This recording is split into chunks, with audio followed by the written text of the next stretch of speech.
Thank you for joining me in preparing for Rosh Hashanah by doing a soul accounting. This is an opportunity for us to reflect on this time of year. If you haven't gotten your notebook and your pen, you probably want to go ahead and do that.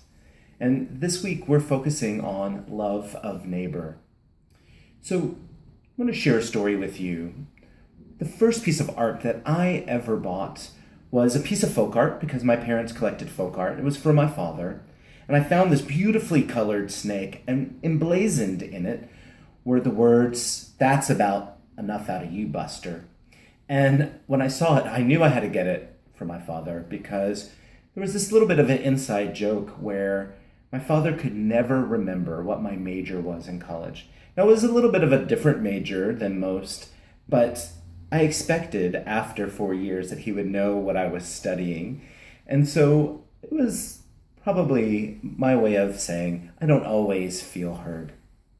Now, when I think about that and flash forward a number of years, and I had ended a really important relationship, I went out to dinner with my father and just expected it just to be our regular kind of catching up with each other. And he asked me how I was doing, and I just quickly said, okay, and launched into another part of our conversation. And he stopped me and he said, Josh, there's so many ways that people come to you and you listen to them. That's what I'm here for. I'm your father. I want to hear how you're doing. And when I think about those two experiences and I think about what it really feels like to be listened and to have someone create that space, it really is an important building block for all of our relationships. And so what I want to invite you to do is to begin to think about, what kind of listener are you? I'm thinking about listening from a Jewish place. The words of the Shema, right, where we're invited to listen as our primary way of witnessing, or even on Mount Sinai, when we're presented with a connection with God, it is through sound. This intimacy is really a deep one around listening in our tradition.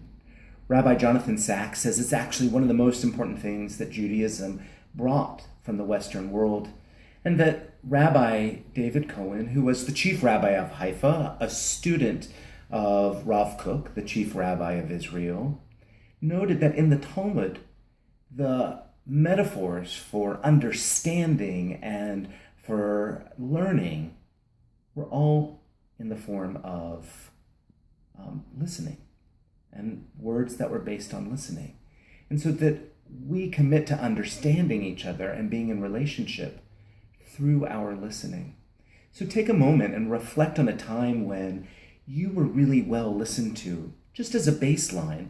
You might write down what that felt like, and then begin to think about the important relationships in your life, maybe even the relationships that you connect with on a regular basis.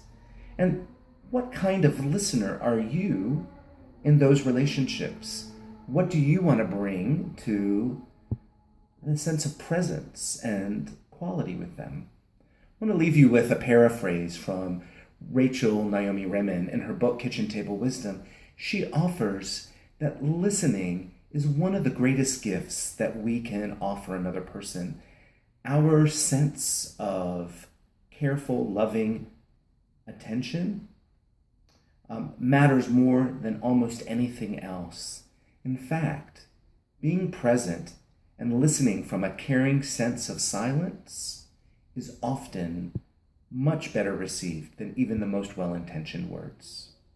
So I want to close with just offering a time for you to write, what are your aspirations about listening, and what are the ways that you bring listening as a connector between you and those around you?